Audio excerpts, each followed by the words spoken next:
家好，首先我要自我介绍，我叫Natania Christian，我是6年级 B 班的学生，我的水号是25，我今年是12岁，谢谢大家已经给了我机会。今天我要说一下关于 COVID-19。第一，COVID-19 是什么呢？第二，解释关于印尼 COVID-19 的发展。第三，描述由于 COVID-19 对环境的影响条件。第四，如何保持健康。好，首先我们一起祷告。Kita berdoa dalam nama Bapa dan Putra dan Roh Kudus. Amin. Tuhan Yesus, terima kasih karena telah memberikan kesehatan dan cuaca yang bagus. Hari ini kami mau melakukan tugas proyek video akhir tahun kelas 6 SD tahun 2021. Anugerahilah kami pengertian yang baik dan bimbinglah kami semua yang sedang melakukan tugas proyek video ini agar lancar dalam melaksanakan tugas ini dengan penuh tanggung jawab. Amin. Dalam nama Bapa dan Putra dan Roh Kudus. Amin. Sekarang saya akan menjelaskan tentang COVID beserta dengan ciri-ciri penderitanya, bagaimana COVID bisa menyebar dan cara mencegah penyebarannya. Yang pertama akan saya jelaskan adalah apa itu COVID.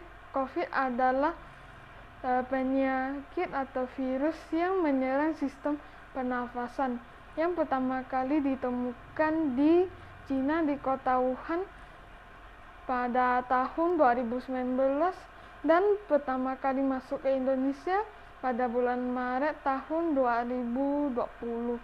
Yang kedua akan saya jelaskan adalah apa ciri-ciri penderita COVID. Ciri-ciri penderita COVID adalah demam yang bisa mencapai suhu 38 derajat Celcius, batuk kering, dan kelelahan. Yang ketiga adalah bagaimana COVID bisa menyebar. COVID bisa menyebar dengan cara bersin atau batuk dari droplet yang dikeluarkan oleh bersin atau batuk tersebut. Yang keempat dan terakhir adalah bagaimana cara mencegah COVID. Cara mencegah COVID adalah dengan menggunakan masker, mencuci tangan, jaga jarak, tidak keluar rumah, tidak boleh menyentuh mata, hidung, dan mulut, dan jika bisa makanlah vitamin. Oke, itu saja yang bisa saya jelaskan. Oke, sekarang kita memasuki untuk penjelasan COVID-19 dalam bentuk line chart. Saya telah mengambil 2 wilayah di Indonesia, yaitu Kalbar, Kalimantan Barat, dan Kalsel, Kalimantan Selatan, yang telah dinyatakan positif dan meninggal. Data ini telah dikumpulkan dalam rentang waktu 1 minggu, yaitu dari tanggal 4 sampai 10 Mei 2021.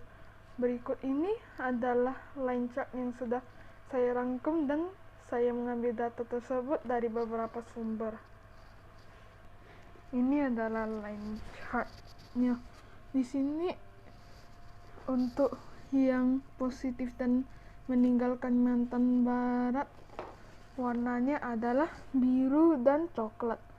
Untuk yang positif dan meninggal Kalimantan Selatan ada di warna abu-abu dan coklat kekuningan.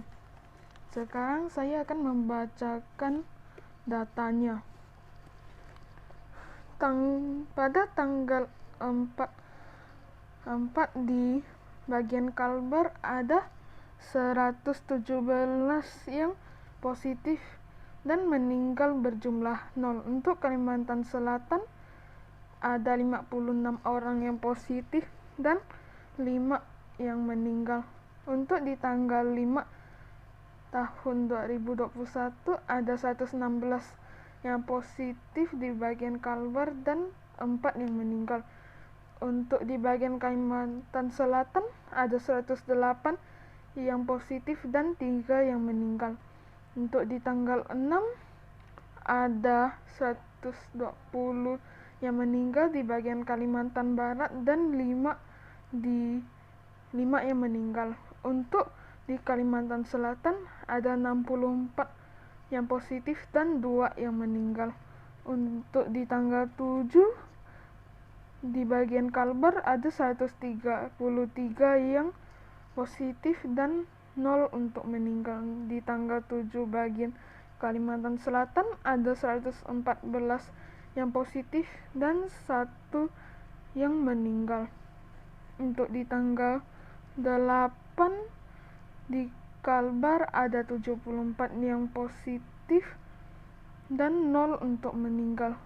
Tanggal 8 di bagian Kalimantan Selatan ada 108 yang positif dan 3 yang meninggal.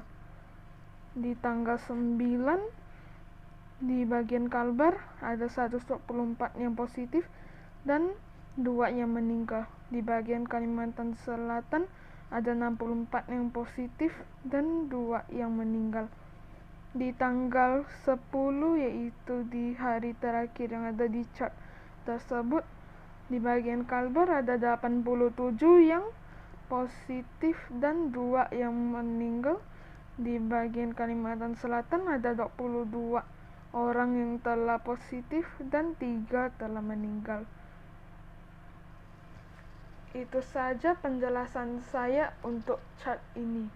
Oke, sekarang saya ingin tampilkan gambar yang telah saya tampilkan sebelumnya. Gambar yang pertama yang akan saya tampilkan adalah ini. Ini adalah virus corona yang saya gambar. Yang kemudian gambar berikutnya adalah tentang protokol kesehatan. Ini adalah gambar berikutnya. Ini adalah gambar tentang 2 orang yang memakai masker dan berjaga jarak. Gambar yang ketiga adalah ini. Ini adalah anak yang sedang sakit. Dan yang terakhir adalah anak yang sedang mencuci tangan di wastafel.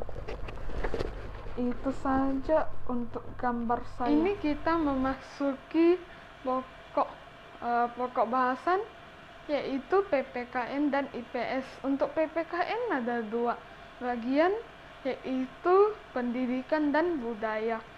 Untuk IPS juga ada 2 seperti PPKN, yaitu sosial dan ekonomi. Berikut ini masing-masing penjelasannya. Sekarang saya akan ngomong tentang pendidikan. Apa itu pendidikan? Pendidikan adalah pembelajaran pengetahuan, keterampilan, dan kebiasaan sekelompok orang yang diturunkan dari satu generasi ke generasi yang lainnya melalui pengajaran, pelatihan, atau penelitian. Oke, sekarang saya akan memberitahu Anda perbedaan antara masa sebelum dan sesudah COVID di bidang pendidikan. Masa sebelumnya adalah kita belajar tatap muka. Masa sesudahnya adalah belajar dari rumah dan mengerjakan tugas secara online dengan laptop. Lalu ini adalah kelebihan dan kekurangan masa COVID-nya. Kelebihannya adalah menghemat waktu, mengurangi kemacetan, mengurangi polusi. Kalau kekurangannya tidak bisa menemui guru atau teman secara langsung dan tidak bisa berkumpul untuk kerja kelompok dan harus membiayai untuk internet. Untuk budaya, sekarang saya akan ngomong tentang budaya. Apa itu budaya? Budaya atau kebudayaan itu sebenarnya berasal dari bahasa Sanskerta, yaitu budaya, yang merupakan bentuk jamak dari budi. Yang kedua adalah budaya kebiasaan baru yang muncul di COVID adalah tidak diperbolehkan untuk berkumpul, budayakan hidup bersih dan selalu mencuci tangan. Untuk kelebihan dan kekurangan budaya kebiasaan tersebut adalah hidup menjadi lebih bersih. Untuk kekurangannya adalah membuat hubungan ada jarak. Sekarang saya akan ngomong tentang dampak sosial di bidang IPS. Apa itu dampak sosial? Dampak sosial adalah sebuah bentuk akibat atau pengaruh yang terjadi karena adanya sesuatu hal. Dampak positif dan negatif di bidang sosial adalah dampak positifnya hubungan keluarga semakin dekat, sedangkan dampak negatifnya adalah sulitnya untuk berinteraksi secara langsung. Nah, selanjutnya saya akan ngomong tentang ekonomi. Apa itu ekonomi? Dampak sosial ekonomi. Dampak sosial ekonomi adalah suatu dampak yang terjadi di perekonomian atau keuangan. Nah, dampak positif dan negatifnya adalah dampak positif itu work from home. Jadi transaksi bisnis bisa dilakukan secara online di rumah dan mengurangi biaya operasional sehingga tidak perlu menyewa tempat untuk jual barang karena sudah ada toko online sendiri. Dan dampak negatifnya adalah timbulnya pengangguran karena banyak perusahaan yang meng-PHK karyawannya karena buruknya ekonomi.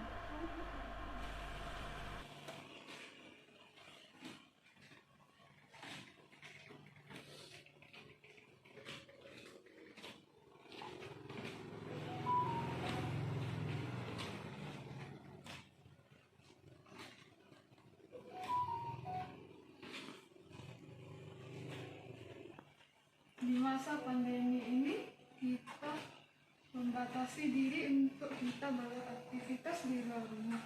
Untuk itu saya memiliki olahraga pilihan saya sendiri, yaitu treadmill.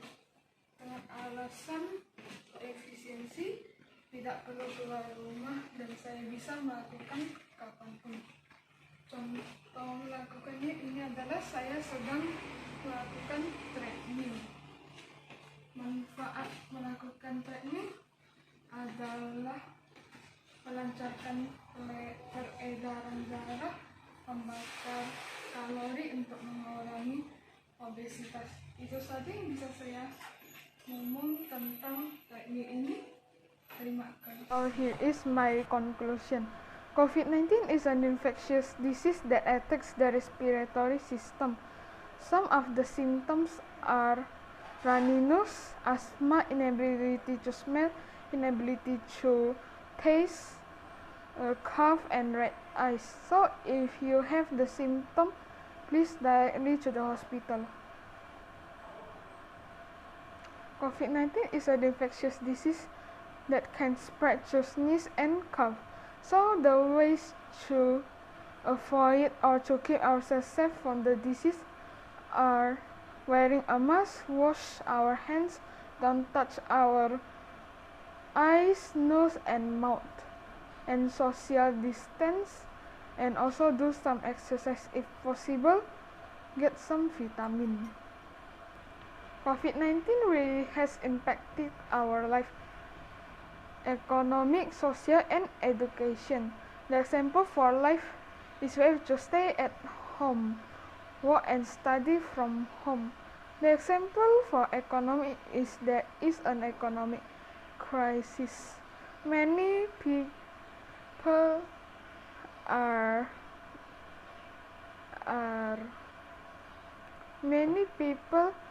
have lost their job because of the COVID. The example for social life is we have to keep our distance from other, and the example of education is that we have to study from home and do assignment and test from home. And for the wish, hope, and expectation I hope that the pandemic will end soon, so that I can go anywhere I want without the mess and worry. I miss school too. That is all that I can tell to you. Bapa dan Putra dan Roh Kudus. Amin. Tuhan Yesus, terima kasih karena telah menyertai kami dari awal sampai akhir pada hari ini. Terima kasih juga karena Engkau menganugerahkan para pendidik kami yang membimbing kami dalam membuat tugas proyek video ini. Semoga tugas proyek ini dapat membuat kami menjadi lebih dewasa. Kami juga bersyukur karena Engkau memberikan kami kelancaran. Kemuliaan kepada Bapa dan Putra dan Roh Kudus, seperti pada permulaan, sekarang, selalu, dan sepanjang segala abad. Amin. Dalam nama Bapa dan Putra dan Roh Kudus. Amin.